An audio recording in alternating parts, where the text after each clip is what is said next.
Hello, movie lovers. Welcome to the Film Obsessed Couple. I'm Shelley. And I'm Scott. If you're a new listener, we really appreciate you choosing us to listen to. Scott and I are a married couple obsessed with movies. Scott is more analytical, where I am a little bit more open-minded. We are unscripted, unfiltered, and hopefully we leave you with a little something to think about. So get ready as we dive in. So for the one person that listens to us regularly, downloads it every week, I don't know if that's real, but they've been sitting out there probably wondering where we've been. We did miss a week, and it has been a crazy couple of weeks here to us. Oh my gosh. The day that we were going to record this, I woke up. Shelley usually wakes up earlier than I do, and she was like, the air conditioner has died. And I lost it. I was like, oh my gosh, this is going to suck. It's going to be miserable in here. You had already called the place that has come out before to fix ours and to have them come out. And they're like, well, we can't be out there until the afternoon. And I'm more positive, and I'm like, it's okay. Everything's going to be fine. We may be a little uncomfortable, but it's, no big deal. We're talking here because I keep thinking Shelley's vocals are a little too loud. You want to talk about OCD issues? I've got OCD. I'm like, she says something. I'm like, nope, no, no. So if you can't hear me, No. then just tell Scott that it's his OCD. I don't know. Well, I think it's just it is, because usually you're a little light in the monitors here that we've got. Mm-hmm. But then, to give people an example, when we first started, she was like this, and I was like, maybe a little further back. She moved back. I'm like, little closer, and then she moved a little closer. I'm like, little further back. We're having trouble getting my voice balanced because when we listen back to these episodes, I'm so quiet. I feel like I'm talking like super loud. Oh, yeah. But I'm just like, hello, welcome to the Film Obsessed Couple. Well, and then you're like, bah, bah, bah, bah. Yeah, I've got a louder voice. But yeah. What was it? The Thing? Is that the one we did the last time? Yeah. Yeah, I was listening to that, editing it, and I'm like, oh, she sounds so quiet. I'm like, I felt like I was yelling the whole time. And me over here, I'm like, I was whispering. I'm like, and then Kurt Russell. That's just how we are. Yeah. And if we ever have my dad on the podcast, which will never happen, but he would have to be in the other room away from his mic. We don't even have to give him a mic. He's so loud. But going back to it, I'm the person that I'm like, oh, everything's going wrong. And Shelley's like, it'll be okay. Temperature was gradually rising in the house. The dude finally came out like 1 or 2 p.m. Mm-hmm. And he was like, your compressor has seized, so it's time to get a new unit. And I was like, oh my God. Oh no. Oh my God. Because I'm like, we're going to be without air for the weekend. And it was going to be like 100 degrees here and there. Yeah, it was. And, I'm still thinking, okay, a little warm. No big deal. Yeah. It's fine. We got these fans going. I feel warmish, but not too bad. Which that reminds me, I was talking to my friend Alex the other day, and he was like, how hot did it get in your house? And I was like, maybe like 82, 83 or something like that. And he's like, it gets to a point when it's like 90 or something like that. Or, people look it up on the internet where like no matter if you have a fan going, it doesn't even feel cold or like it's cooling you off at all. Oh, wow. And I'm like, I felt like we got to that point in the night. Yeah, at night. Which was crazy. You'd think it would be cooler in there, but I remember I wasn't sleeping with anything but my boxers, and I wasn't even under the covers, and I was sweating. Actually, when we went out to eat, I was fine before that. Yeah. We went out to eat just thinking you go cool off, come back. That made it so much worse. Yeah, and I was so kind of bummed at that point because we left our kids, our dogs and cats here, and I was like, oh, they're going to be miserable in the house while we're gone, and we had fans blowing on them, and we see in our camera that we have that we check on them with that like they're sitting in front of the fans. Yeah, and I felt so bad for Lily, our German Shepherd mix. She was panting probably the whole day, like a whole 24 hours, which I'm sure is probably not that great for her. I know. We went to sleep that night, and I was laying on top of the bed, like with basically nothing on, and still feeling very, very hot. And our poor German Shepherd was just panting. I remember waking up at night because you said you didn't sleep very well. I woke up a few times, and I remember you were just kind of like hugging her or petting Lily because she was panting so hard. Yeah, I was trying to just kind of maybe calming her down, like maybe she was just anxious or whatever. But luckily, we have some friends close by. Yeah, Will and Carrie, if you guys listen to us. I don't know if you I do. don't think so. But But thank you. awesome if you do. I posted online. I was like, oh my God, our air conditioning is dead and it's going to get hot in here. And my friend Will was like, I have some window AC units if you want to borrow them for the time being. And I ran over and got them at night, which I didn't really need to. It was like 9 or something at night, or 8 or something. And I was like, well, we needed some extra stuff to install them too. So we installed them the next morning. That took quite some time to do. And installing them in a hot house was miserable. I had to like sit down for a minute. I was so hot. Because another thing that we did that night is we went and bought a fan that you put water in the bottom of it and put like these ice packs that come with it in it. And it's like, oh, it blows cold air throughout the house or in the room. That doesn't work. No, it was like $200. Yeah, it was a fan, basically. Like, I felt really good about it. I'm like, this is going to be great. yeah, and I was like, oh, great, because I was freaking out because all the window AC units, you needed to have them outside or like have them mounted. And I was like, well, that'll be a pain in the ass, I bet, which we ended up just doing anyway because we needed it. But that fan was just the fan. It wasn't cold at all. It was awful. Don't pay $200 for a fan. Yeah, that if it claims to like cool the house down, if you put like ice cubes or ice packs in it, to us it did not work. Yeah, no. Because we were looking online and it was all these magic things like as seen on TV things. It was like, oh, you just put ice cubes in it and it'll blow cold air everywhere. Like, that makes sense. Like, well, the math works on that. No, the ice melts. If it's 80 to some degrees in there, the ice melts before you even get it going, basically. Yeah. That's so true. And then I think last weekend we just needed a break. Like, we've had so many people out here installing a new air condition and furnace, and we're not people-y people. Yeah. So it was just like I was drained. Oh, God, yeah. That's a whole other story in itself. Having people... That Monday, we had 3 or 4 people out. 3, I think. 3, yeah. And we ended up choosing one. They could install on Wednesday, which was just a pain in the ass. Like, they installed our AC, and we also got a new furnace because that thing is just as old and was going to go out at any point, too. Lesson learned. If you people are like, we need to get ours replaced, do it now. Do it now. Yeah. The prices only go up. Yeah. You know, I wish we would have done this a couple years ago when we got it fixed. We actually got a new compressor put in. And the guy's like, oh, you've got 2 to 3 years. It's like a capacitor, I think. Or, yeah, a capacitor. Yeah. Whatever. Whatever it was, because I think compressors, once they go, you're real fucked. Still, I was just like, we should have just replaced it. But, you know, now's a good time to refinance your house. And, you know, we're doing shit. Yeah, thankfully we were already looking into that to get some upgrades to the house that are needed. But that Wednesday was so stressful for us. Just because we had the dudes came out at like 8:30 in the morning. And they did not leave the house until like 6:37. Yeah. It was forever. Yeah, it took so long, and we've only got one bathroom in our house, so that was a pain.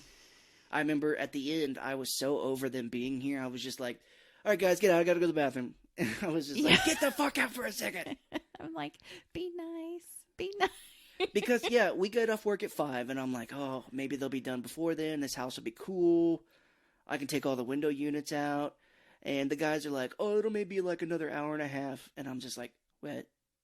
And this house is so small, we were stuck back in our office. So we stayed in my room, or my office, because if we would have went in the living room, our dog Lily is very skittish of people, and she would have just been barking or freaking out the whole time.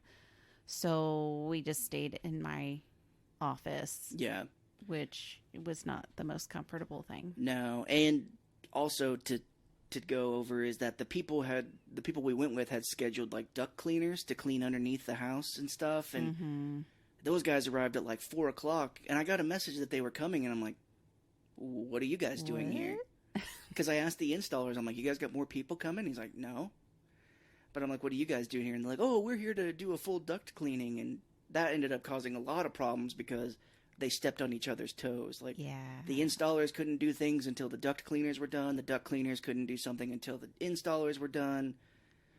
It was a mess. And that ended up causing another issue, which is once they were finished installing, they GTFO'd. They got the fuck out. They were like, here you go, thank you. And my OCD kicked in again where I'm just like, I don't feel like this is that cold. Yeah. And we had another guy come out. Sure enough, it wasn't blowing properly or something like that. Mm-hmm. We've had those people come out a couple of times just because I'm like, I don't think this is right. Well, let me say there is a lesson. There's always a lesson. I wasn't going to bring it up. I love lessons. I'm cool with saying when I'm wrong and I've done something wrong. So Amazon has these filters that you can put in your air vents. Mm-hmm. And I thought, oh my gosh, I have allergies. This is going to help so much. You know, a couple of our cats have allergies. Cool. This is great.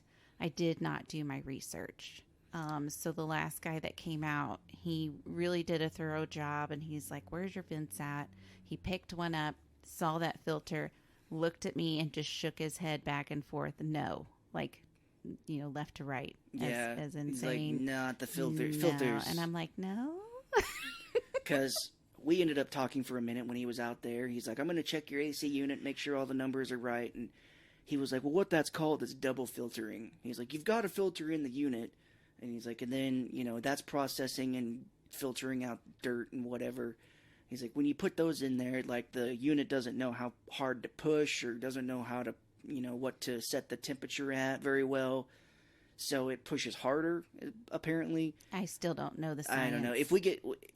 If any people are AC people and they like write in saying that guy didn't know what he was talking about, then you're off the hook. But and I don't really blame you for anything. We needed the new one, but I was like, oh, well, if the unit was pushing harder, does that mean that the old one could have gone out because of the double filtering? And he was like, possibly. Yeah. I came in and I was like, Shelly, you killed the old unit. Yeah, no. He yelled so hard at me, but no, I was like, no. He told me something. But now that we've actually removed those filters, it is cooler in the house. Yeah. I think our old one, he told us how the new one works, and the old one was just like, no matter what, it would push the air out. But the new one has so many new features on it to where it like tries to regulate it. Mm-hmm. And I do feel like the dead spots in the house are gone. Mm-hmm. Like my room used to be freezing cold, and it doesn't seem to be as much. Oh, that's good. Our room doesn't seem to be as cold anymore because our room used to be freezing cold, I felt like. Mm-hmm. All of that to say, that is why we did not do Drop Dead Fred. I did ask you that day after I had my little freak out. I was like, do you want to record? And you go, no. I was like, are you fucking kidding me? You just had a mini meltdown in here. That is accurate. Yeah, because I was like, oh, fuck, it's going to be so hot in here. Oh, my God, son of a bitch. We were supposed to get my oil change in my car, and I'm like, cancel. Yeah, well, you had already that. done that, which it ended up being a little nice that we just kind of hung around the house. That was like our do-nothing weekend. It was, because we were like, just don't move. Yeah. Don't create any kind of body heat. We're just going to sit and do nothing. I know. I put my fan from our bedroom. I sleep with the fan on. I put that in the living room. I took my shirt off, and I sat in front of it for the whole day. Oh, memories. Yeah, and then I was like, okay, well, once we've got the air unit in here, let's never talk about this happening again. And here we are. Yeah. So all that to say, that is why we did not have an episode. We had some shit going on in our lives, so please forgive us. Yeah, we wanted to give you quality over quantity, so that's our excuse. Yeah, I can't imagine how hot it would have been, because every time we get done recording in my back office here, it's usually a little warmer because our hot breath. Yes, exactly. So I can't imagine what it would have been like. No air conditioning back here talking, and it would have warmed the house up that much quicker. But Drop Dead Fred. So if you're tuning in. So if you've skipped past all of that, we are now going to talk about Drop Dead Fred. Yeah. So you were very excited when we announced this, and you had watched this, I'm assuming, previously, like a lot? Did you see it a lot? Oh, man, when I was a kid, I don't know. I think it's the same as that other movie that we saw. Shit. The Monsters Under the Bed. Oh, Little Monsters. Little Monsters, yeah. I think it's just me wanting a friend, honestly. Oh, yeah. And I know it's just because how I was raised. I had friends, but not close friends. And certainly my parents were not my friends. Yeah. They were like abusers.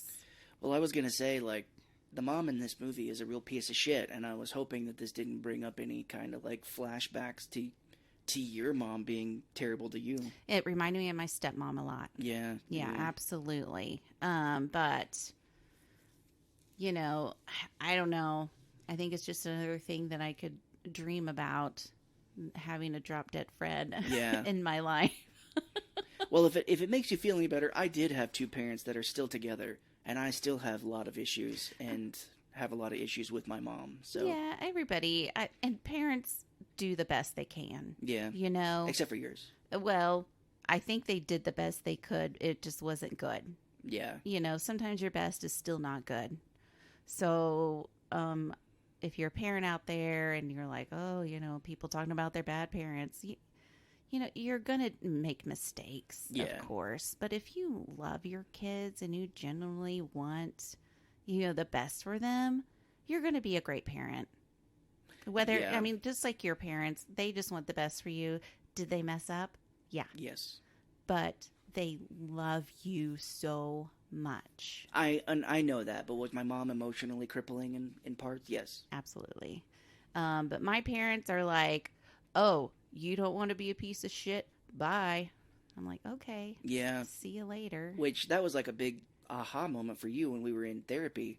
Yeah. We did couples therapy, and I mean, you know, we're just letting you guys in. You are in our life. But the guy was like, you know, you told him kind of about your family, and he was taken aback by them, but he did tell you, like, your family doesn't want you in their lives because you are unlike them. You are a good person, and all of your family, from what I hear, are terrible. Mm-hmm. And you were like, oh, Yeah, that was very enlightening. oh, I get it. Like, why they want nothing to do with me? Because, yeah, they're pieces of shit, and they see me being a good person. And they're like, we don't know you. Yeah. You are not part of this family. You have not committed a crime. Like, oh, sorry. Yeah. So yeah, we're getting behind the curtain here today.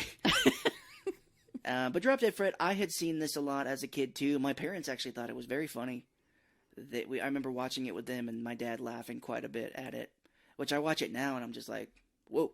Yeah, there's curse words in there. Yeah, I thought it was like a kids movie, but now that I watch it, I'm kind of like, oh, it's like a dark comedy. Yeah, but that's kind of Little Monsters kind of has some stuff in it that I'm like, I would not let my kid watch that. Mm-hmm. Yeah.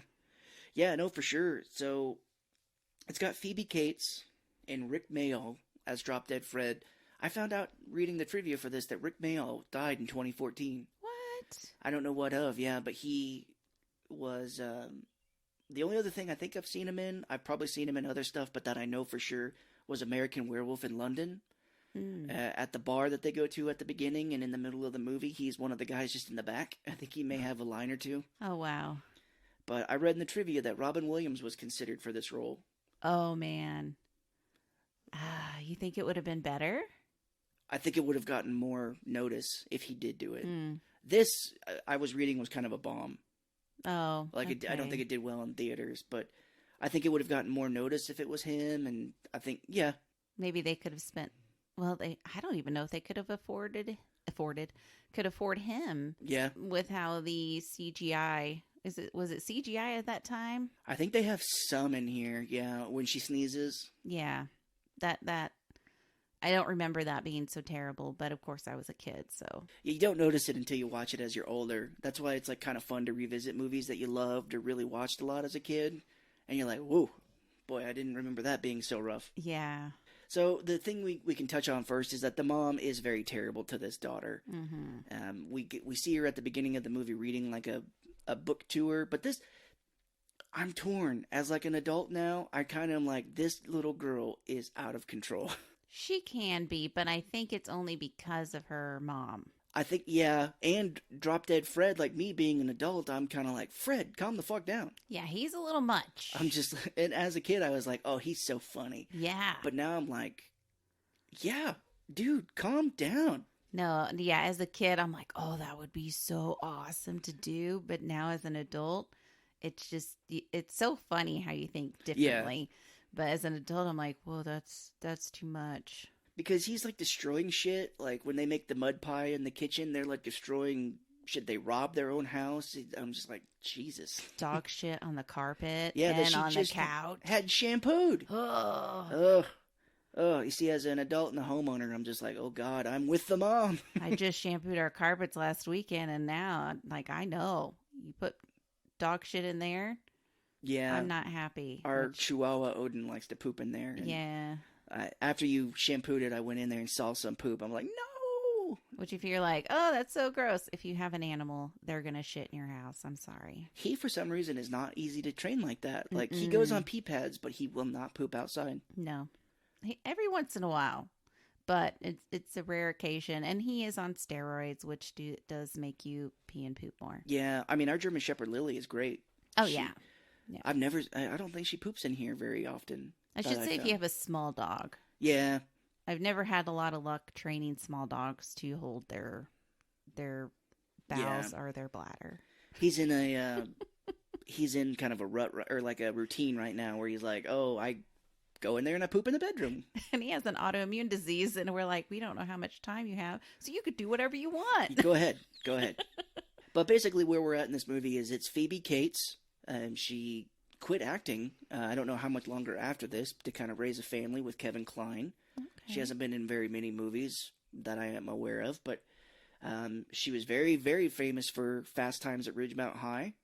If you've seen that movie. Heard it. There's the scene where she takes her top off in the pool, and that's considered like one of the biggest moments of the 80s. Like, nice. Yeah, this guy's having like a fantasy that he's like kissing her, and she takes her bikini top off, and people always, whenever they're like, oh, Fast Times at Ridgemount High, Phoebe Cates. Oh, okay. So she was very popular and well known for that, of course, but she's been in a bunch of stuff. But she, in this movie, is starting off, she is broken up with her husband? Yes, yeah, husband. Charles, played by Tim Matheson, who was in Animal House, been in a ton of stuff as well. He's like a Ferrari salesman or some sports car salesman. That thinks he's the shit. Because it starts off with her like wanting to get back with him. And she's pepping herself up to go into this car dealership to get him back. Like, I forgive you. Yeah. And that's what I was like. A 90s Phoebe Cates is trying to be like, please come back to me. Please come back to me. And she's dressed very, I don't know what it, like. Modestly. Yeah. She's got like a long skirt on. Mm-hmm. Like everything is covered. There's no imagination you can go with what she's wearing. Yeah, I guess they're trying to make her dumpy, but I'm like, it's Phoebe Cates. She's a very beautiful woman. I mean, yeah. But that's how it is. And, Tim Matheson at this point is like, no, I don't want you back. Yeah. He's with Annabella. Oh, yeah. Yeah, I can't forget that. Yeah. There is a woman in this place that comes looking at the cars that he goes on like a joyride with, because I think she follows him, right? In her car. Mm. And you hear him talking to this lady in this Ferrari or whatever, and he's like, oh, these cars look great topless. And she's like, well, the car should reflect its owner. Oh, Jesus. And I'm like, okay, this guy's a scumbag. And she's like, please take me back. Yeah, she's trying. And he is a gaslighter. Yeah. Of the biggest sorts. Like, just, he gaslights the fuck out of her. I mean, yeah. And so everybody in her life except Fred pretty much is. Her mom's like blaming her for her dad leaving. Mm-hmm. So this is indicative of the 90s at this point here. Phoebe Cates has to pull over to find a phone booth. So she parks on the side of the road and walks over to this phone booth to call, I'm assuming, Carrie Fisher. Mm-hmm. Yeah. As she's talking to her, we see in the background this dude breaks her car window and steals her purse. No. And then after that, some dude gets into her car and drives off with it. He's like, oh, there's a broken window and the keys are in the car. He's like, hello. Here we go. I had some big questions about this because she goes back to her job, which we find out she's a court reporter. Mm. And like everybody in this court is waiting for her. And she walks in and she's like, I lost my car, my purse, my husband. She's like, I'm so sorry. And the judge is like, come up here. And he goes, you're fired. And I'm like, can the judge fire a court reporter? Who knows? I don't know. If I was the guy that's on trial, I'd be like, is this going to get a mistrial? He fired the reporter. Yeah. Can we just go now? I got off for triple murder because he fired the court reporter. Oh, yeah. I didn't know. I didn't look that up or anything, but I'm like, I guess the judge could ask for a new one, but I'm like, isn't she employed probably by the state, I would think? You would think that they would have had somebody else come in already, because how late is she? She's probably super late. I know. She had to walk back to the courthouse, I imagine, or take a cab, which I didn't know where this was set when we first watched it, but in the trivia, apparently this is set in Minneapolis. And a lot of the sets that they built are on Prince's set that his studio that he owned. Oh, wow. Yeah. That's cool. And he would go and said he would visit the sets at night when no one was around. Aw. And I'm just imagining Prince like playing on these sets. Like, especially the one at the end where, you know, it's like the crazy version of the house. Yeah. It's like, is Prince trying to run up that wall like Drop Dead Fred does? He's like, I can make it. That would be so fun. But they filmed it in Minneapolis because it was cheap, I guess, at the time. Yeah, I guess a lesson we can learn here is don't try to win your husband back on your lunch break. I know, it may take more than an hour. Yeah. And you know, your car could get stolen, shit can happen. So maybe just wait until after work. Yeah. Although I did get broken up with over my lunch break one time. Oh, that's awful. You got to go back to work after that? Well, when I was working at Chase Bank, like, it was a couple of years before we even met, but this girl that I was dating worked at Hallmark, and I went and visited her, and her boss was there at the time, and I didn't say anything to her. She just saw me standing there kind of like waiting to talk to her if she was available, and she got pretty mad at that, freaked out that her boss would be upset with that, and broke up with me. Aw. So it happens. A lot can happen over a lunch break. It can, as evidently. We find out. As we see her walking out of the courthouse with all of her stuff, because she can somehow be fired by the judge, she runs into Mickey Butts, which is an unfortunate name. I went to school with a guy that his last name was Butts. Yeah. It's an unfortunate name.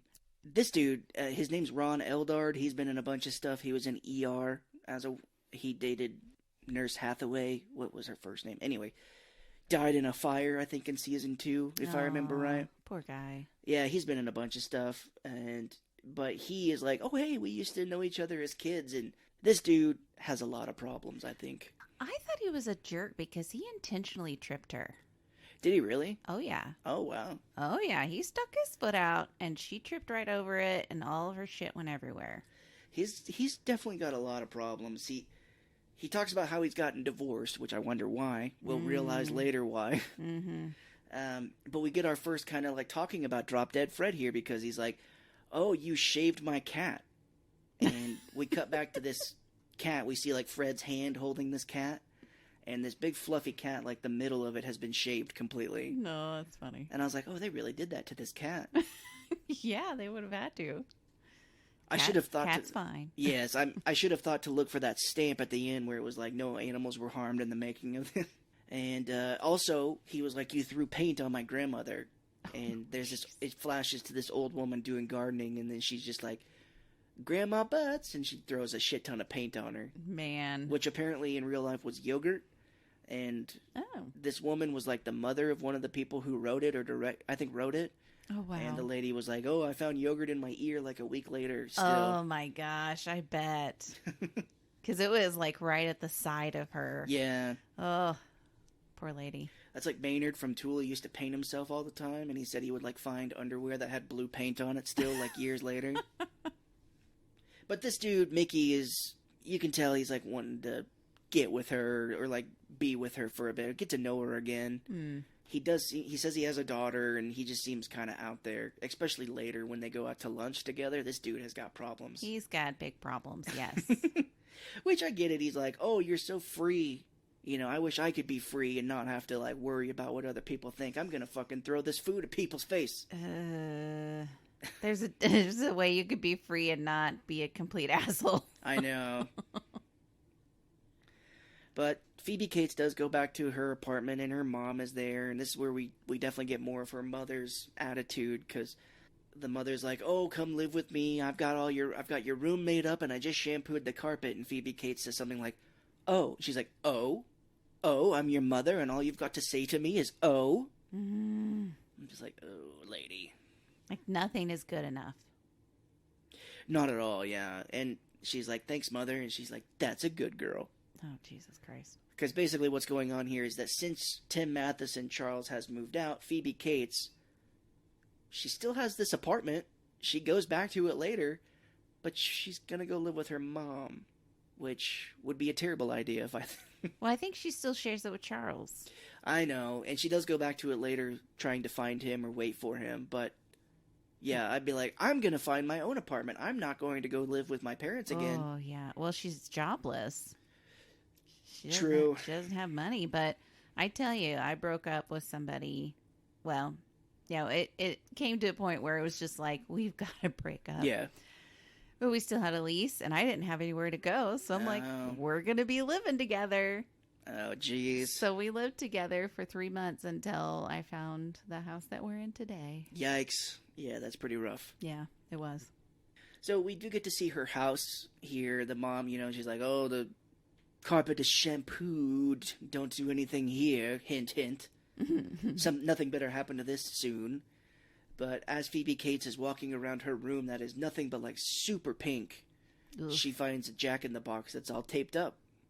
No, what's this? I don't know. But childhood memory. If you take out the silly music in here that's like do-do-do-do-do-do, yes. This could be a horror movie. She finds the Jack-in-the-Box and it's like, wow, wow,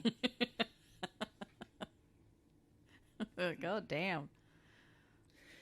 We get flashbacks to her childhood every now and again, and this is one where it shows her as a little girl, and she's laying in bed, and you see Fred's hand come out above her head, and he smacks her in the head. Like hard. Yeah, and then that's it. She starts screaming. Yeah. And it's like, this is a horror movie. Like, I'm surprised I wasn't as a kid being like, is Fred gonna get me? I know. But we're like, oh, he's so cool. He's so fun. Yeah. Well, later that night, she is sleeping, and the Jack-in-the-Box does start to turn by itself. Oh, yeah. The little wheel thingy. Or is that what it would be Yeah, called? like the crank or whatever. I'm doing it right now. Yeah, you're cranking. I'm cranking. Yeah, it starts to turn. It's like, do-do-do-do-do-do. And she rips the tape off, and this very poorly looking doll type thing bounces around. Yeah. I mean, I don't remember. I didn't look it up when this came out, but I mean, in the 90s. So it doesn't look great. 91. Yeah, I'm not sure what they could have done to make it better. I mean... Like a light, maybe? Like a little light or something? I'm sure it'd be easier to do a light than like a tiny little doll bouncing everywhere. True. Okay. But I put it in my notes here that Fred is riffing like he is Robin Williams. Yes, right? Because he is going like 100 miles an hour every time with everything. Maybe they're like, we couldn't afford Robin Williams, so we're going to need you to act like him. I know, and I wrote in my notes as well that she's not freaked out by any of this. She's just sitting here watching it. Mm-hmm. Like, oh, what is this? Oh, okay, all right. Fred's going 100 miles an hour, like I said here. He gets the dolls, and he's like, oh, dolls, it's time to die. Rips them apart. Jeez. It's a lot. Like, I was getting a little anxious. Yeah, because he sees her, and he's like, oh, my God, you grew up. Yeah, you're so disgusting or gross or something like that. Yeah, he's like, gross. Oh, okay. Dumb bitch or whatever. I was like, wow. He's like, dumb bitch. He's like cursing and stuff. I'm like, whoa, I don't remember that all the time. He's like, well, where are all the toys in the room here? And she's like, I grew up. I don't know what you want. He's like, oh, you're an adult. Great. There's lots of stuff to break. Yeah, he does have kind of a British accent. Well, the actor is British. Oh, yeah. that makes sense. So. Well, still, there's some British actors that don't sound British. Well, I want to know what's the deal with her dad, because her dad's British and they never, like, explain it. I mean, you never really need to have it explained, I guess, but this dude's British, living in Minneapolis. Maybe he just moved here, but, the daughter's fucking destroying everything, and the mom's like, she is a real pain, and he's like, well, we just need to love her. We need to love her with all of our hearts. Mm-hmm. And I'm like, British dad, where'd you come from? And he's like, oh, you're still going to be awful. I'm leaving you guys. Yeah, well, I read in the notes that they were like, oh, Drop Dead Fred is British because it's her imagination of what she wants her dad to be because he left. Well, okay, that kind of makes sense. I'm like, I'll buy that. So this is the scene where he runs downstairs, he goes outside, and he comes back in walking on his hands because he has dog poo on his shoes. And he's like, dog poo, smelly, smelly dog poo. Yes, that's so fun. Yeah, and he does like a flip into the living room that's been shampooed, and he starts rubbing his shoes on everything. God damn him. Yeah, on the white couch It's like rubbing it. I cannot blame her mom for being upset for this. I know. Yeah, I would be very upset. So he gets the idea where he was like, oh, here's what we're going to do next is it's the 1800s and your mom has like an inkwell that she uses to write notes with, apparently, for some reason. I'm going to dump this shit all over the carpet. And she talks him out of it by saying, let's play hide and seek. He wants to write "Mother sucks" on the carpet. Oh, right. In the ink. Yeah. Because the one thing he keeps calling the mom is mega bitch. Yeah, maybe that's why I really like this movie. Oh, yeah. The mega beast, or the hog beast, or mega bitch, something like that. I'm like, yeah, I can relate. She's like, well, let's play hide and seek. And he's like, I love hide and seek.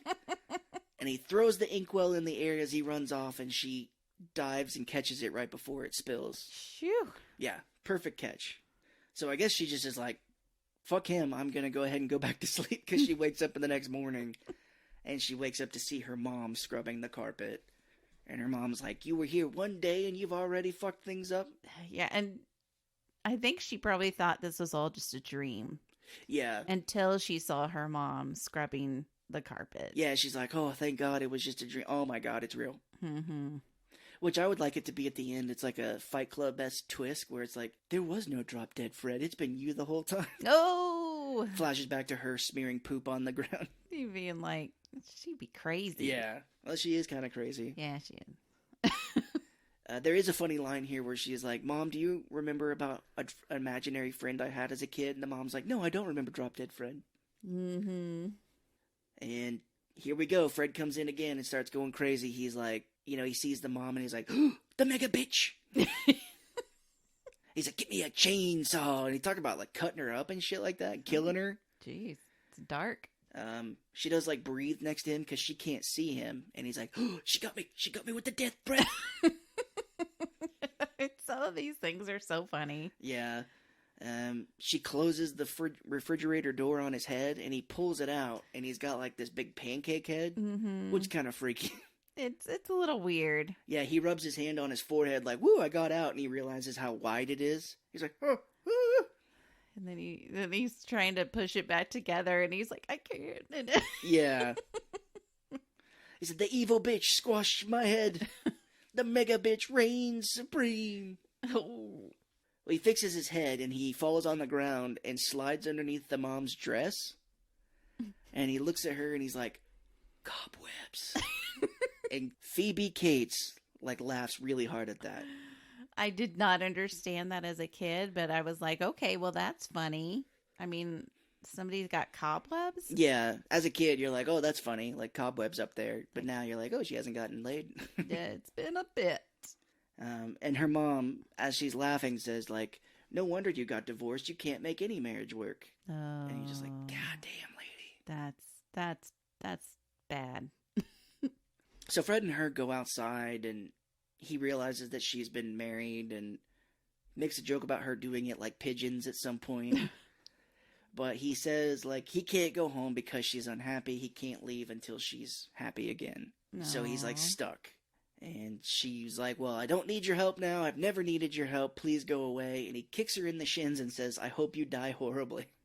Just like a good friend would. I don't know if he was trying to kill himself here, but he runs out into... Yes, he is, because he runs and stands out in the middle of the road. And he gets hit by a fire truck. And all you see is his shoes left in the road. And here we go with another flashback to this. This one was way too much for me because this is where they play robbers. Oh, yeah.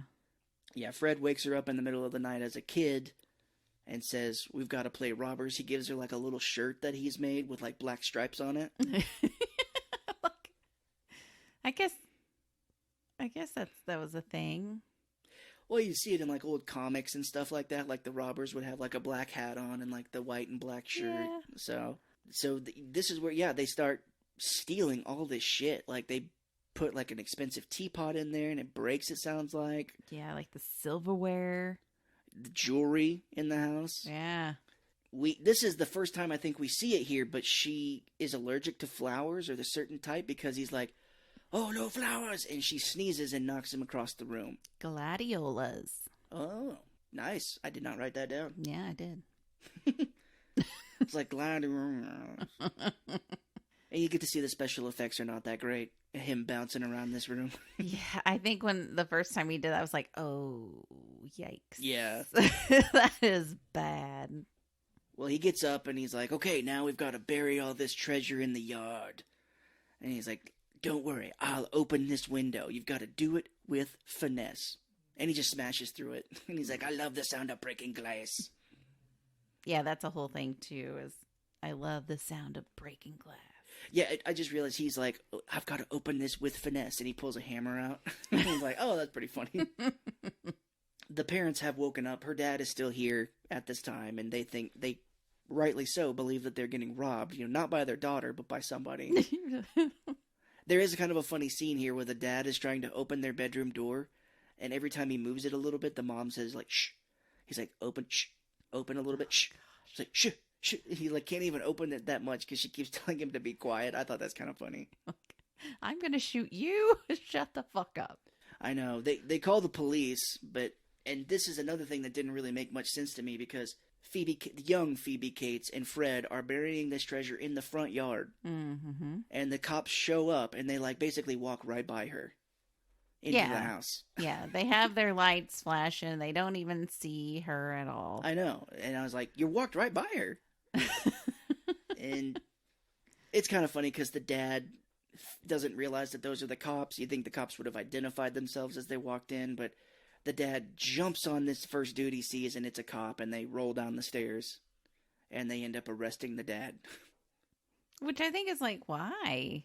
Why would you do that? He was just trying to, I don't know, defend his home. To make it, worse. I guess to make it worse. But I was just like, why would that happen? I mean, I guess tackling a cop is not the best thing, but they didn't announce themselves, so how's he supposed to know? I don't know, yeah. I'd be like, that would be an easy thing to get dismissed, I bet. I'd be like, I thought you were the robber because you entered my house. You didn't say anything. Yeah. Which now, that's very normal. Cops don't enter your house and say anything. They just shoot you without even looking. Mm-hmm. This movie was ahead of its time. Yeah. Not all cops are bad, but, Yeah, if they wanted it to be more realistic, is the cops would have shot him as soon as he jumped out. Oh, yeah. Yeah, that would have been like today. And if he was of a different color. Yeah. Well, he's British, so they're like, he's not American! Oh, that's true, yeah. He's coming right for us. No, that's dark. They are sitting in the tree watching their dad get taken away. And you think, I know she's a little kid, but you think she would understand, like, guilt? Being like, oh, my dad's getting arrested, or my dad's in trouble because of what I just did. She does say, like, oh, maybe mom is right. I never do anything right. Yeah, and Fred is very kind here. He was like, no, don't ever listen to your mom and don't ever turn out like her because she says mean things to you. Mm-hmm. And she's always fighting with your dad. Which I should have been like, that should have hit me as a kid, but I was so naive at the time where I was like, huh, that sounds familiar. Yeah, that is one thing your parents do well, is bicker.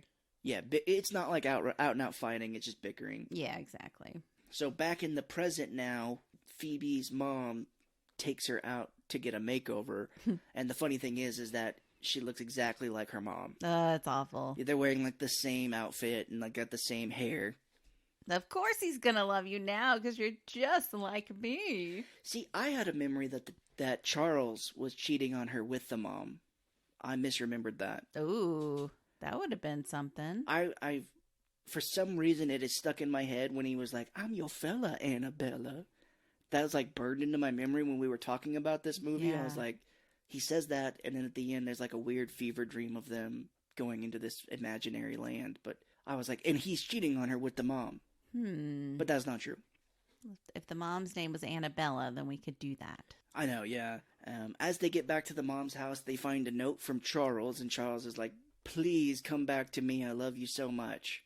And she's like, oh my God, Charles wants me back. Oh God. Forget that he's slept with this lady. Yeah, she drops everything and runs back to her apartment. He is not there, but Fred pops out of nowhere and she screams. And he asks her if she shit herself. Oh. He's like, did you shit yourself? I missed that. Yeah. And Fred's like, you idiot, I wrote that note from Charles.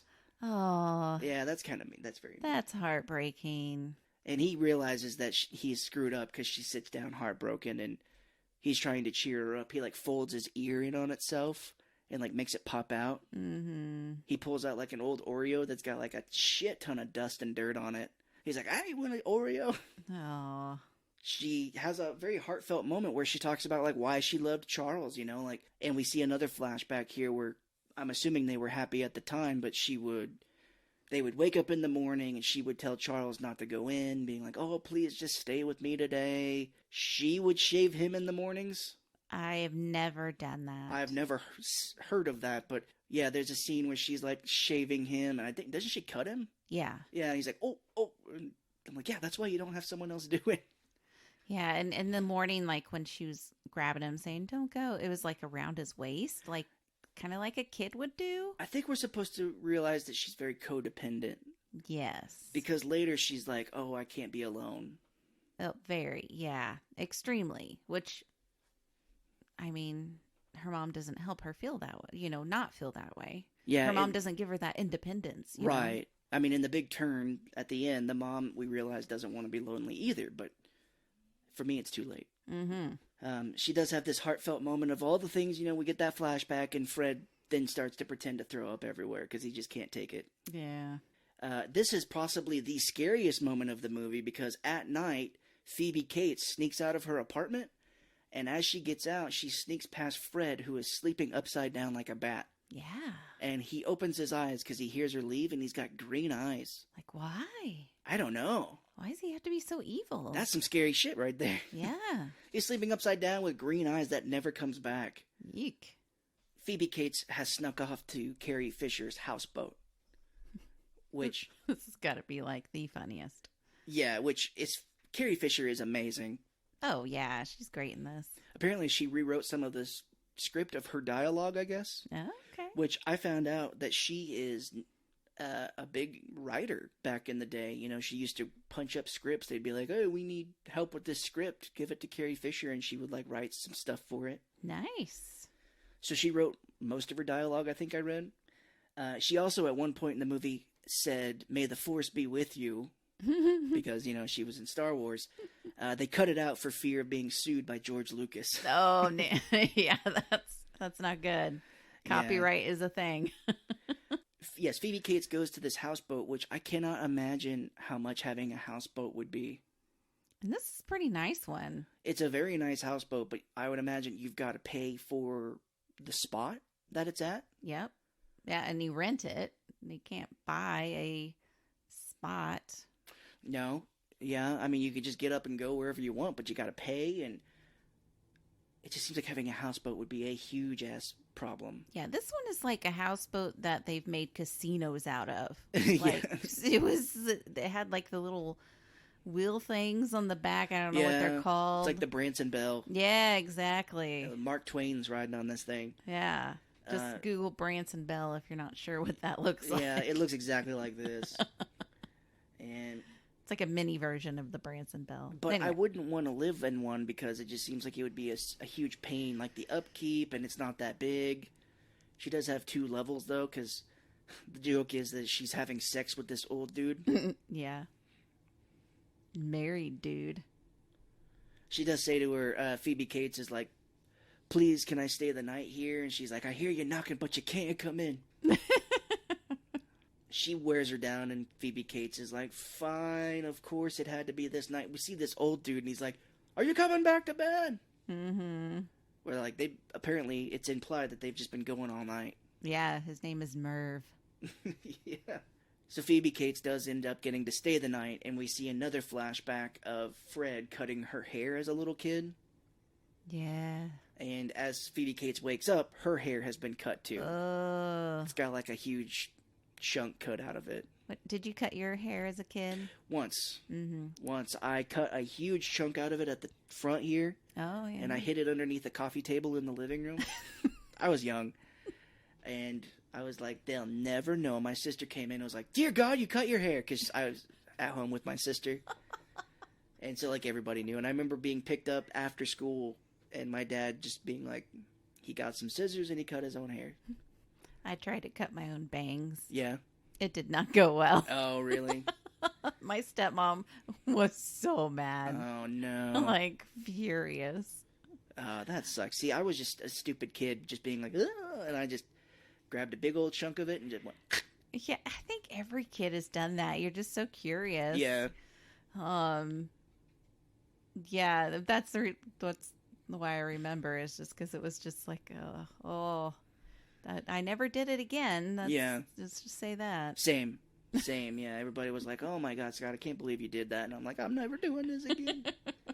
People should really think that Phoebe Cates is crazy because she keeps saying, like, Fred did everything to these people. Carrie Fisher is like, "Oh my God, you cut your hair?" And she's like, "No, Fred did it.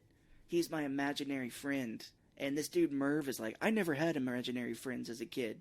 Just wet dreams." Oh. Nobody needs to know that. At all.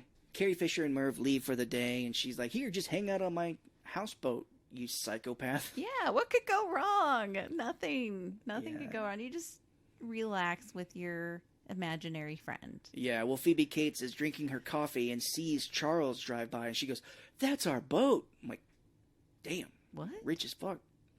Could you have just withdraw some money out of the bank and get your own apartment? I guess, yeah, I don't know, but so she tries to catch up with him by driving this boat. What? Like, what? How do you know? You have to, like, it is tied to a dock. Yes. You have to untie it from a dock. And I'm sure this thing has, like, fucking an anchor of some shit. I don't know, yeah. Or I wouldn't even know where to begin to drive this thing. No. And how does she know? It's not, this houseboat is not going to be like any other boat.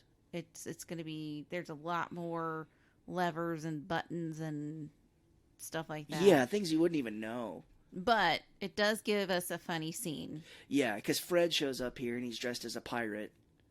Yeah. And Of course. she's trying to drive this boat, and he, like, presses all these buttons, and some alarm goes off, and he goes down to, like, the engine to fix it. He fixes it by taking, like, a wrench to the things and breaking all the dials. Smashing, yeah. Because that's how you fix things. You just smash it. Yeah, well, water starts pouring out of everywhere, and it cuts, and we see this boat sink below the water. Oh, yeah. It sinks fast, too. Yeah, it's pretty crazy. So she, as an adult, should be like, I guess you can't get rid of Fred, but, like, dear God, this man is insane. Let's just go to the hospital right now and tell them you need to be admitted. Right. I need help. I am seeing things. You would think the mom would have taken her to a therapist as a kid and not as just an adult. Well, later on they do go see somebody, and I think that she saw him as a kid too. Okay. Didn't give her the magic green pills? No. All right. So it cuts to Phoebe Cates walking in this big law firm, I'm assuming, because Carrie Fisher and Merv are in a big office meeting. It's fancy. Phoebe Cates is, like, soaked to the bone. She's, like, trailing water as she's walking. Mm-hmm. And Carrie Fisher has the patience of a saint in this because Phoebe Cates is like, "Please come out here." And she leaves this big meeting and she's like, "Remember how you had a houseboat? Well, Drop Dead Fred sank it." And I'd be like, "Oh, I'm calling the cops on you for destroying my house." Yeah, you're no longer my friend. At all. Get out. Yeah, because the joke is Phoebe Cates sees Fred. He's in, like, a green business suit now. And he's got, like, his hair slicked back. And he's, like, talking to Murray or Merv, whatever. And he's like, "That's right, Merv. We're not going to take any crap from them." Like, he's in a big business meeting. And she's like, "Drop Dead Fred's in your chair right now." She goes, "Oh, really?" And Carrie Fisher goes in, gets the chair, brings it outside of the office meeting. But it has like a window where you could see out in the Like the the lobby. hall. Yeah, the hall. So it's not like she's being conspicuous. I know all really. these lawyers or whatever are watching her as she does this, and Fred is no longer in the chair. He's standing by Phoebe Cates, and Carrie Fisher's like, "Is he in this chair right now?" And he makes her nod her head. He like takes his hand and nods her head. And so Carrie Fisher just starts strangling this imaginary person. She's like, "This is for my boat! This is for my boat!" And I'm like, you can't see him. He's like, if Andrew, my best friend, was like, "My imaginary friend did this, like, he fucked up your car or something," I wouldn't be like, "Oh, he's standing right beside you, fuck you." Just be like, "You fucked up my car. I see what you've done. Yeah, yeah. And an imaginary friend, you can't Hurt. really hurt them. Yeah. Yeah. They're not real. She says, "This is for my boat, and this is for ruining my one shtup a month when Murray's wife is out of town." Oh. Like, in front of everybody. Oh, boy. And I'm like, why would you say this stuff? I think she was maybe upset that her boat got sank, and this is how she was letting out some frustration, but not the good time. I know. Yeah. No, it's definitely strange. Like, normal people wouldn't act like this. No. Mm-mm. So if that scene wasn't awkward enough, we now go to the lunch scene where she goes out with Mickey Yeah. to this restaurant that I guess is in a mall. Something. Because she walks out of it and she's in like a mall here in just a minute. Yeah. It's like a fine dining Italian place. In a mall. In And a I mean, mall. I know this was the 90s, but I don't think our mall ever had anything nice like that. No. In fact, it's just now gotten, nicer ish. What was that restaurant that used to be in there? It wasn't Ruby Tuesdays, was it? I think they still have it. Really? She's just snoring like crazy. Yeah. Our dog is snoring if you can hear her. Yeah. I'm thinking it probably won't pick it up, but Yeah. I thought Ruby's Tuesdays was still there. It was like the only one. But anyway, I don't know. There's a Five Guys there now around. Yeah, that's fancy. Sure. Well, It's expensive, so it's got to be fancy. it just makes me laugh because you want to talk about, dude, Mickey, get out of here as fast as you can. He's like, well, I've never been here. And she's like, yeah, this was Charles's favorite restaurant. Oh, my God. I'm like, oh, okay. I can tell you're not over your ex. But it's funny. Maybe Charles is not as suave as we think because his favorite restaurant was like an Italian place in a mall. Yeah, he's fake as fuck. He's like, oh, I loved Ruby Tuesdays in the mall. That's my favorite restaurant. It has a great salad bar. Their Parmesan sliders are the best I've ever had. Mickey has like a little earring here I noticed in the movie. Oh, yeah. And you're like, oh, he's a badass. It is not sexy at all. This scene is pretty funny, though, because Fred is messing with her. He does have a funny line where Fred says to Mickey, he's sitting next to Phoebe Cates, he's like, we're not kids anymore, we're all grown-ups. Like, he's like pretending to be grown-ups, pretty funny. But he makes her like knock over a glass of water, and he's holding her hands and making her arms do stuff, but to Mickey it looks like she's doing it. Yeah. So when she keeps dumping the water out, he like makes her shake it a few times, like, like dumping it. It's very funny, physical comedy. It is. It is. She does pick up like a salad, I think, and throw it over her head. Oh, yeah. Yeah, Fred makes her pick it up and throw it. She's like, "Huh?" And Mickey this whole time is just looking at her like in awe. Like, man, I want to do this. Yeah, when she knocks the water over, he's like, why did you do that? She's like, I just felt like doing it. She's trying to cover. Mm-hmm. And he's like, wow. He's like, wow, I wish I could be like you. Like, you're so free and you do whatever you want. Like every red flag that somebody could give you. And he's just like, that's amazing.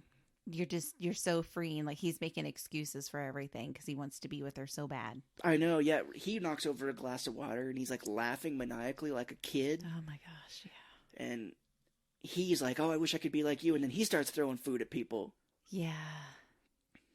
The waiter like comes up to him and he's like, sir, please. And he like knocks all the food out of his hand. Yeah. He's like, oh yeah. Like he's laughing like a kid. And I'm like, this guy's got problems too. And, of course, they get thrown out. Yeah, there is kind of a funny moment where she says she forgot something. Like her dress. Yeah. And Ron's like, or Mickey, Ron Eldard's like, well, I'll go back and get it. And he like runs through a bunch of waiters to get it. I'm like, this guy's crazy. Yeah, because the whole thing is that she's getting a dress to go to this fancy wine thing that Charles is putting on. Yeah. So, Like this Greek party we see in a minute. something.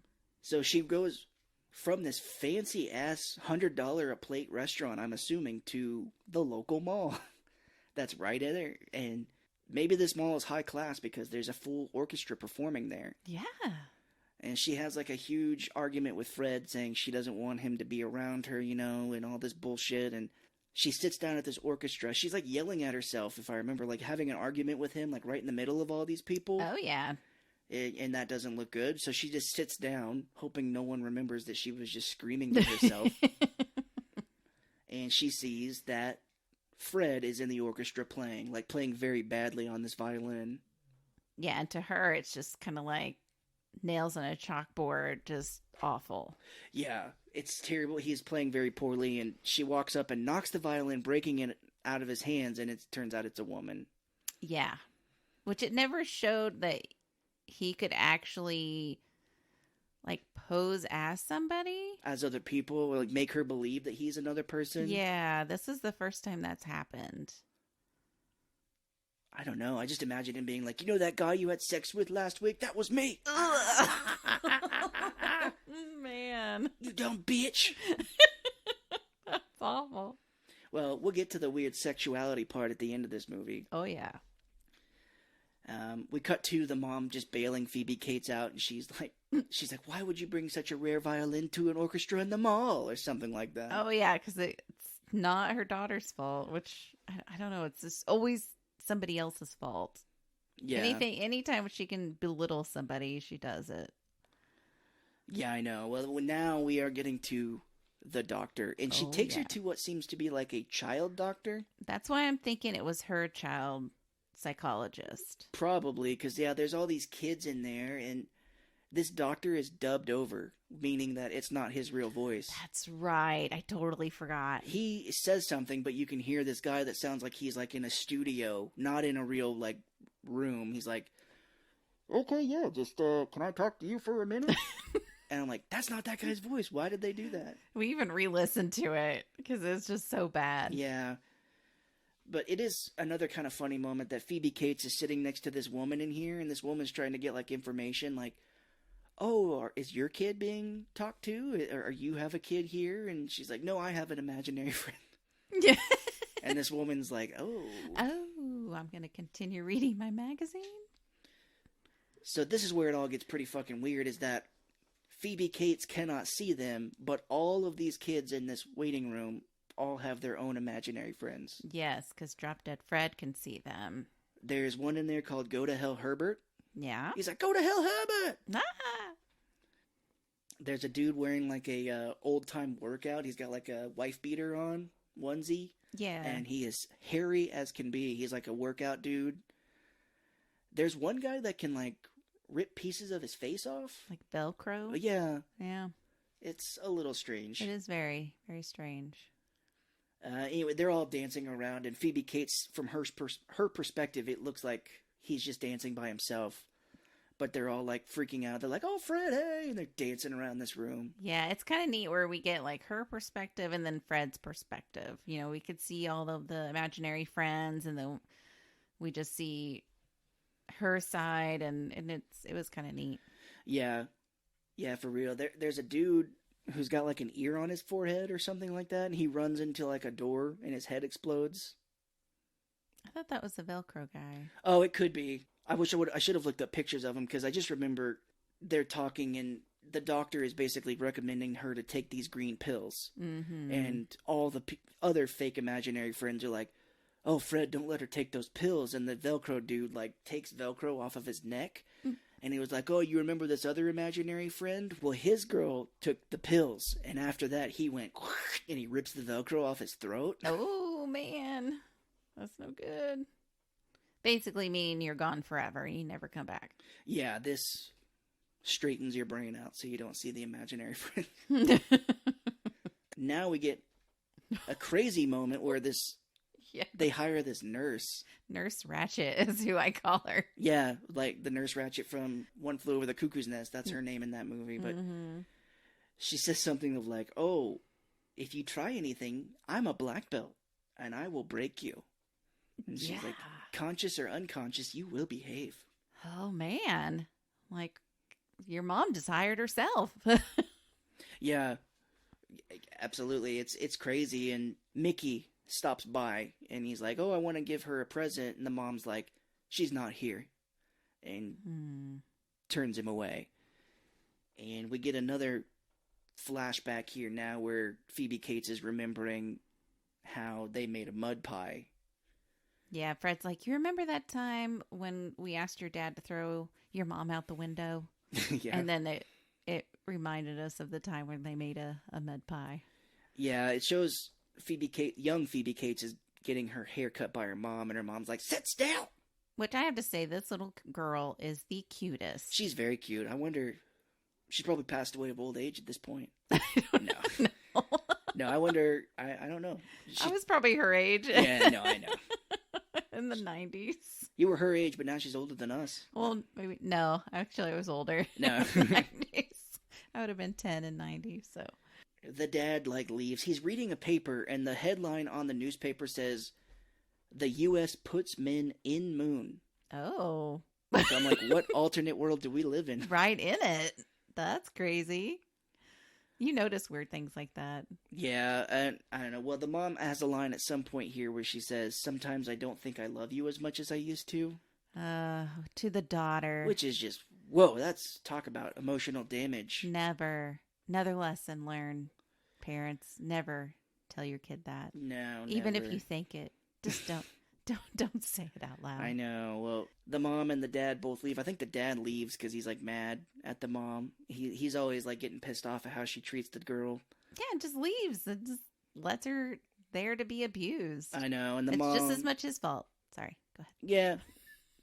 Yeah, I don't know. He definitely is passive aggressive. He doesn't want to deal with it. It seems like. Yeah, he's probably like me. He doesn't like being combative, but there is a time and place, and it will come out. And my family and close friends, it will come out. Yeah. Well, Fred shows up here because the mom goes into the kitchen, and he does a very funny thing where he's like, "I just got back from space, and I got the cornflakes disease." And these Kellogg's cornflakes start blowing out of his stomach, and he's like, She's dancing in the cornflake yeah, she's ring. screaming and laughing as they rain on her. Funny.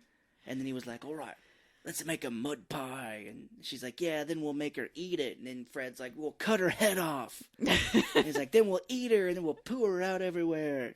And I was like, I thought this was a kid's movie. Yeah, not so much. But he brings in this gigantic piece of mud from the yard, and they start adding things like orange juice and sugar. And Boy. And the mom comes in, is absolutely horrified to see her table is fucked up like that. But I can't blame her. There's some times when I'm like, yeah, your reactions are accurate, and then there's other times when I'm like, whoa, over the top. Right.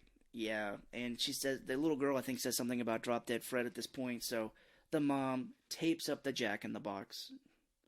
Well, at first, I don't know how Fred gets in there. I don't know. I think that's just where he stays. They don't. Now that you say that, they don't ever mention why he's there in that thing. Yeah, I just have that after they make the head comment that he jumps into that box. He's scared of the mom. Yeah, I think when she comes in, yeah. He makes jokes about that, about not being scared of her, but then when he hears the mom coming into the room, he jumps in. That you're absolutely right. Yeah, he jumps into the Jack in the Box, and the mom tapes it up, and the little girl is crying her eyes out. Yeah. And the dad's super pissed off, and we get the info, I think, is that this is what caused him to leave. Yeah, and then the little girl starts cleaning up the mess. Yeah, it's sad. It's very sad. And it's heartbreaking. She tells Fred back in the present now that once Fred was gone, all the Fred that was inside of her left, the fun part of her. Yeah, the life and the spirit. And she said once she knew that her mom couldn't hurt her anymore like that, she stopped feeling things. Yeah. Something. It is very sad. It's basically she became dead inside. Yeah, exactly. Did not feel any pain from her mother. Oh, she never showed her feelings to her mother again. So they decide to go to Charles's party, and I told you at the end of this that I remembered her getting institutionalized. They put her in a hospital and that she escaped, but I guess I'm confusing it with this part here where the nurse is trying to keep her in. Probably, yeah. She is trying to leave, and the big nurse picks her up and locks her in a room, and so she does the whole breaks glass thing. She smashes her window open with a phone and says, "I love the sound of breaking glass." Love it. And Crazy Mickey has climbed her tree and is trying to get to her window when she climbs out. And he was like, "Oh, I brought you a gift, but your mom said you weren't here, so I was going to climb up to your window." And I'm like, "Mickey, please." So she's like oblivious that this guy is like into her and just is like, hey, can you give me a ride to go get my husband back? Yeah, and he's like, absolutely. Yeah.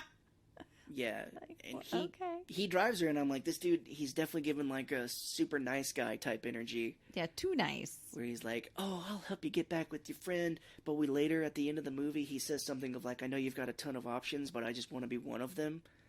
So I'm like, what's your game here, Mickey? Yeah.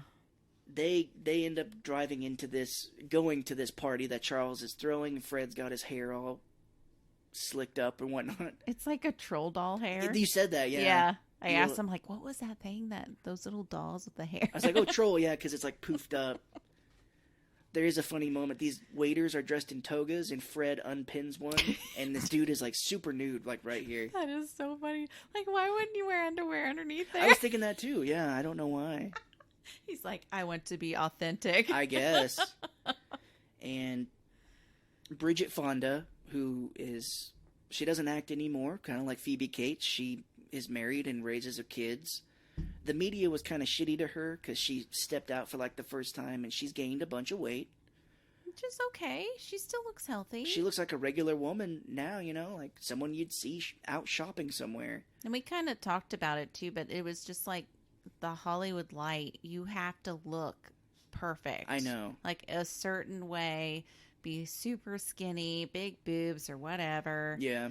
And so she just got out of that light and did what she wanted to do.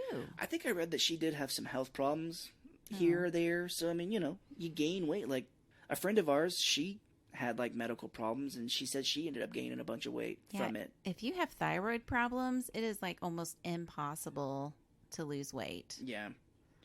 It's hard, but the press was like, she looks unrecognizable. Jesus. Can you believe it? But she cameos in this movie because she was friends with Phoebe Cates at the time. Yes. I read that in the trivia. And she is also in another movie we just did, Army of Darkness. She's at the very beginning in the supermarket. That's right. You were saying that. She's Ash's girlfriend. Where I was like, Bridget Fonda, why is she in this movie for just a second? But Bridget Fonda is Annabella in this movie. Fred does his whole thing where he gets down on the ground and is like sliding around, getting underneath people. He gets underneath Annabella, and he cartoonishly, his eyes pop out of his head and steam comes out of his ears because she's not wearing panties. It reminded me of The Mask. Right. Which that was a couple years away, I think. Yeah. 94-ish. But he's like, no panties. No panties. And she's just like trying to motion him up off the ground, like, and is kind of at butt level. Her head is like at butt level to Annabella. Yeah. And she turns around and she's all like, oh, look at this fabric that you've got. I really like your dress. Yeah, she's like, oh, I was trying to see. And Charles comes over to talk to Annabella, and he sees Phoebe Cates, and he's like, whoa, you're dressed up in a nice dress? Oh, my God. Yeah, you're a totally different person. Because it's like sleeveless and kind of, it's pretty. Like sexy-ish. Yeah, it's got low cut on the front, but it's, I think is it shorter? I can't remember. Something, but he's like, we were married for however long, and I never knew you were attractive. Jesus. Like, shut the fuck up. Fred does push Phoebe Cates onto him. He's like, go for it. He pushes her, and Annabelle is pretty pissed off that Phoebe Cates just jumps on him. So they both leave, and Charles is like, say. Yeah, when she leaves, then Charles starts kissing on Annabella. Yeah, but I think you still see him being like, Phoebe Cates, though. I know, but it just, he's such a jerk. He is. I'd punch him in the face. Because later that night, Phoebe Cates is hanging out at their apartment, and Charles does come home. Yeah, it's like, I want you back, baby. I didn't know you were attractive. Boo. I know. And he picks her up and just takes her into the bedroom. And I think Fred's going in with him, and the door shuts, like in front of him. Yeah. Yeah. He's like, wait, what? And then later that night, they hear a noise, and I think Phoebe Cates thinks that it's Fred. And Charles, again, is like, oh, well, I'm going to teach Fred a lesson. And he gets like a baseball bat. Frying pan. And I'm like, it's imaginary. Yeah, I know. Like, if you were like, oh, my imaginary friend was made that noise in our kitchen, I'd be like, okay, you think that, but it must be something real that did it. Right. Because I'm not going to go beat the shit out of an imaginary person. I'm going to go in there and beat your imaginary friend. Oh my God, it's a robber. I'm dead. But he goes in and he swings this frying pan and he hits the big nurse. Oh, yeah. The mom and the nurse have come here to, I'm assuming, kidnap her back to her house. Yes. This is a very cringy moment here because Charles and her are like, we're fine, we're good, thank you, we're going to be fine here. And then as they're kissing, Charles is like, oh, Annabella. Mm-hmm. She's like, what, you just said Annabella? And he comes up with this line where he's like, well, wouldn't it be better that I'm here with you and accidentally say Annabella instead being with Annabella and accidentally saying your name? And she's like, that makes sense. Like, how about you be here with me and don't say anybody else's name? And I love it. Like, Fred is just kind of like, what? And he's like, he said it. He said Annabella, and then he puts out that spiel and Fred's like, what the hell? Yeah, Fred's, as they're making out on this couch, Fred's like, talking shit about him and talking, and she keeps being like, Fred, shut up. And then I think at one point he's like, why do you think I'm still here? Yeah. You're not really happy. Right. Yeah, I haven't left yet. And she keeps like being like, shut up, Fred, shut up. And Charles is like, Fred, that's it. He's like, I have had enough with Fred. And she's like, no, I'm going to take these green pills. Yeah. And so she takes the first one and it causes like a huge pain in Fred's chest because he like doubles over. Mm-hmm. And you hear like this weird sound effect where it's like, because that's what you would sound like if you're getting killed with an imaginary green pill or with a real pill and you're imaginary. Yeah. So we see like over time, Fred is kind of like disintegrating away. He's looking worse and worse because she keeps taking these pills, and we get it's basically like a copy of the first scene where like she asks him to stay home from work. He's like, I can't. I'm an adult. I wish I could. And then she's shaving him again. And Fred's like, cut his throat. Cut his throat. Jesus. Phoebe Cates is talking, like Carrie Fisher and her are kind of like power walking. And Carrie Fisher's like, well, Drop Dead Fred's like the greatest because you are back with Charles. And I got a shit ton of money from my boat sinking. She said apparently it's like considered a house. And they gave her like money to replace the house, basically, or something. I think it was like considered like some kind of antique or something. Yeah. That would pay more money. I don't know exactly. Yeah, because she hands her check that she got to Phoebe Cates to look, and she's like, all those zeros. Mm-hmm. But Carrie Fisher does be like, thank you, Drop Dead Fred. She's like yelling. So later that night, Phoebe Cates and Charles are eating dinner. Like a very rich person, she sets this silver platter down with like a cover on it. Mm-hmm. And as she lifts the cover off, it's a gigantic mud pie, and it just shoots mud all over Charles's shirt. It is boiling over because it was beef Wellington, which is his favorite. Oh, yeah. Also, she got that in the mall.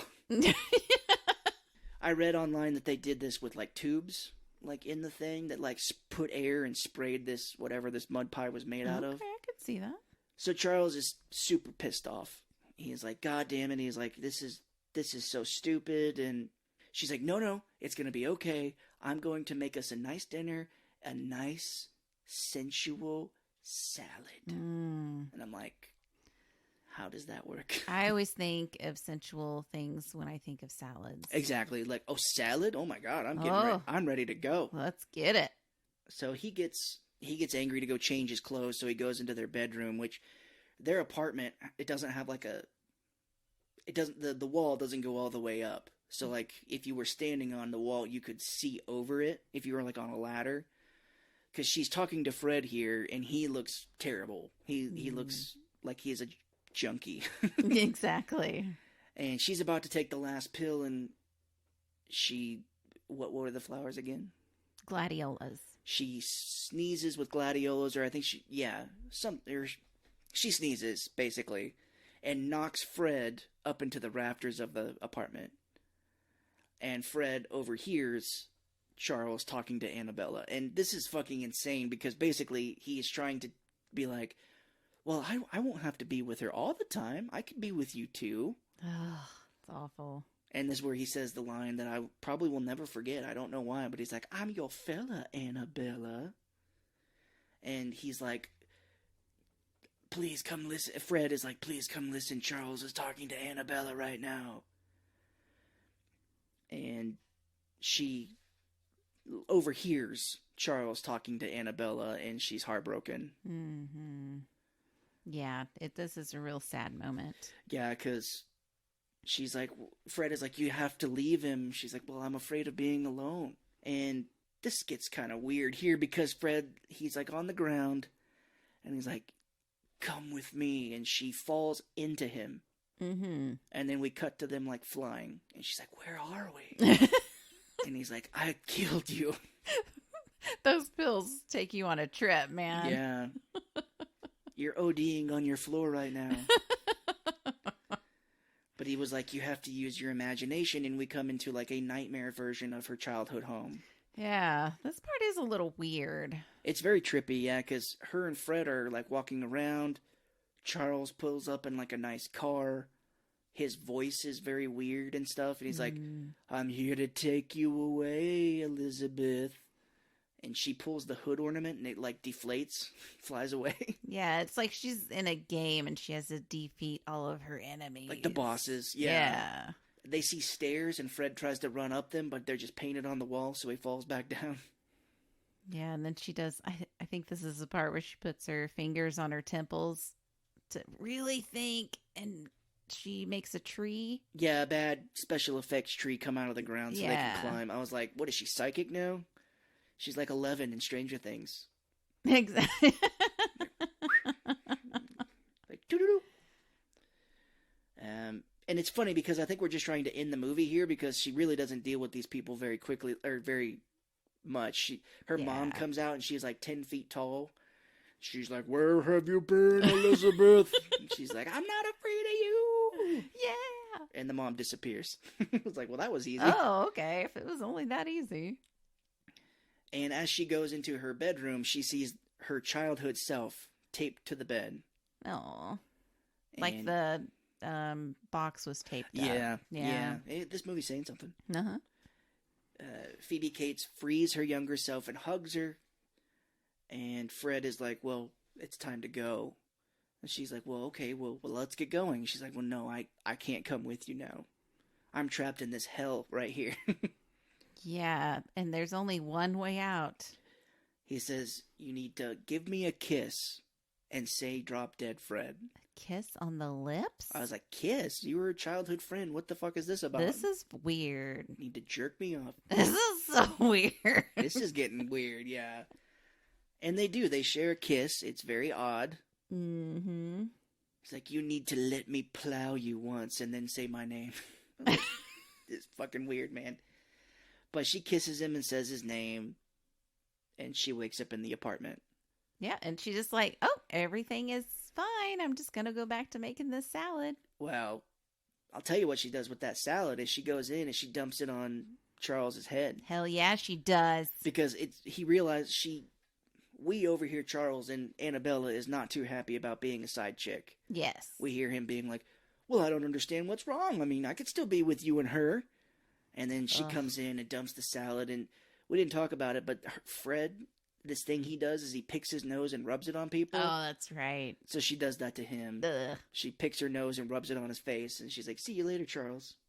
And Phoebe Cates is driving now back to her childhood home in Charles's car. Hell yeah, the Jaguar. She is going to jail. Why? That's his car. She took his car, unless she owns it too, but I'm just They're like... married? I guess, but I'm like, but she just took his car? That's well. She goes back to her home, and we overhear the mom is talking to Charles, and she's like, well, I will fix this right now. I thought this was fun because her mom is like, Charles is on the phone.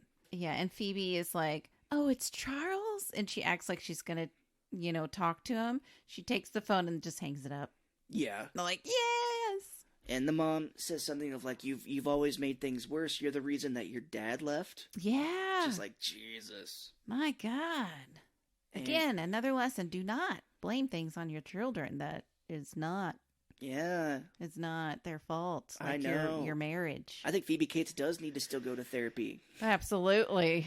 But Phoebe Cates isn't having any of it, so she starts to walk out, and this is where the mom's like, well, if you go, I'll be alone. And she's like, you need to get your own drop dead Fred, and walks out. Peace out. See you. And poor Mickey, we cut back to him, and this is where we hear him being like, well, I know you just got divorced and you've got a lot of options, but I just want to make sure that I'm one of them. And I'm like, oh my God, that's dude. so desperate, dude. This is so weird. That's so bad. You know what you should do is you should hit on a woman that just got divorced. Yeah, absolutely. He and his daughter are like hanging out with Phoebe Cates on the lawn at his house, and we see the nanny run out from the house, and she is like covered in chocolate. I guess. That's so funny. Yeah, and basically the daughter is now got her own drop dead Fred. Yes. Yeah. And the nanny like runs outside and gets like hung upside down. Yeah, because of this contraption that Fred did. Yeah, Phoebe Cates, she's like, I didn't do it. Drop dead Fred did it. And Phoebe Cates is like, wait, what? She goes, if you see Fred, tell him that I love him very much. And if I was Phoebe Cates, I'd be like, oh, Fred is with this daughter now? I'm getting the fuck out of this. Exactly. I am leaving right now. Yeah, I know what I did as a kid, and this daughter has already sprayed chocolate on her and a nanny and flipped her upside down. Mm-mm. I'm out of this relationship. Yeah. And Mickey's got problems too. Forget it. He's got his own drop dead Fred called mental illness. Oh, man, only the worst. But we see, one thing that they always would do as when she was a kid with Fred, is they would hold pinkies together. Yeah. And we see the little daughter holding pinkies, and Phoebe Cates is like, and we see Fred with her too. He's like talking to her and stuff, and then Phoebe Cates cannot see Fred now, but she sees the little girl like holding her pinky out, and she knows that Fred is with her. Yeah, she was kind of smiling, happy. Like, oh, I'm glad Fred's not dead. He's not trapped forever in that hellish house that I left him in. Yeah. If he ever asks to kiss you, you say no. No. And then that's the end of the movie. It cuts to credits, and yeah, it was definitely a weirder movie than I remembered it. There are just some movies you shouldn't rewatch, and this is probably one of them. Yeah. So if you did rewatch it, I'm sorry, because I loved it as a kid, but as an adult, no. Yeah, I remember thinking it was very funny as a kid, but yeah, you're just kind of like, oh, this doesn't hit the same. Mm-mm. No, it hits totally different, and I think it's just because you're in different headspaces, you know? You think differently as a kid, as an adult, like we've kind of talked through as we were talking about the movie. So, yeah, it didn't do it for me. So we've said in a few episodes a long time ago that we would give shout-outs if you would comment anything, and we actually have a couple. I'm super excited. So one commented on our Evil Dead Rise. Jen, just a lady. Yeah. It's a lady. So that's our first person that has, besides another podcast, that has commented. So thank you, Jen, if you're listening, which I doubt it. Wasn't a fan. Wasn't a fan of Evil Dead Rise. She said, garbage, ... This movie was terrible. Yeah. So I was like, okay, well, let's see where we can go with this. So I replied and I asked if she'd seen the other movies, because there is a thing where, people that have seen the other movies weren't a fan of this one. Yeah. So I was just curious. But she never replied, so...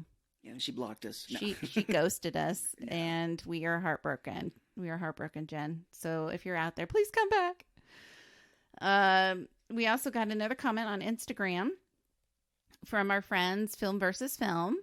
We've actually been on one of their podcasts before. Yeah, the Marvel episode with Spider-Man and Doctor Strange. Yep, the sound quality was completely our fault. On ours, yeah. Yeah. So it's Martin and Boaz. They're super funny. They're from Wilshire. Hopefully I said that right. Mm-hmm. But they commented on the thing, and they said Kurt Russell's hat is the second scariest thing. And I'm like, yes, thank you. That's hilarious. Yes. If you guys ever wanted us to be on your podcast again, I would do it way differently. They've actually invited us. Really? I was going to tell you that. Yeah, they sent us like a little message. I think it was yesterday. Holy shit. Sometime, yeah. But they invited us. They sent us the schedule that they have for later this year. So. All right. Well, if we go for it, I would definitely test our mics.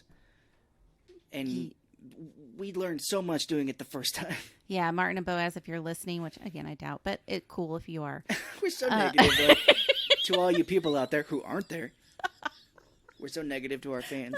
We love you, but we're just not sure. No. You interact with us and we'll know. Yeah. Because I'm just like, I don't know if you listen or not. There's got to be, we're going to probably have to do it with your computer and my iPad, because the way we did it before is we were basically like hunched together trying to fit into this tiny screen.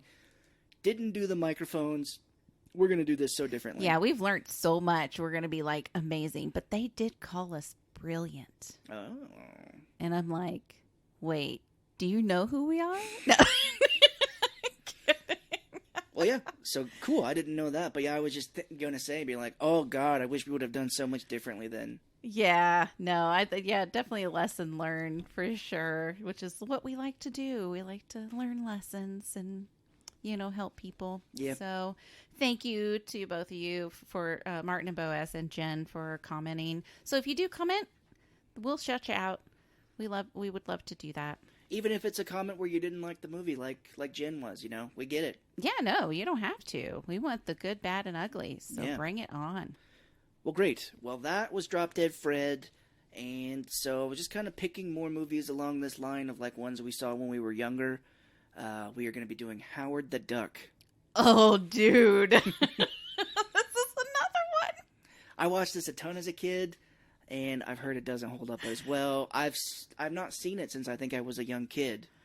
Are you thinking of all of the like movies that I loved as a kid I don't know. that are actually not good? I don't know. Movies that I used to watch too, so we both have that in common. I just remember there are duck boobies in there, and the main guy who turns into a monster at the end is now a convicted pedophile. Oh, So- there's gonna be so much to talk about. I'm loving this. So yes, another cult classic movie that's not great, but Howard the Duck next time. Love it. All right, see you guys. Bye bye.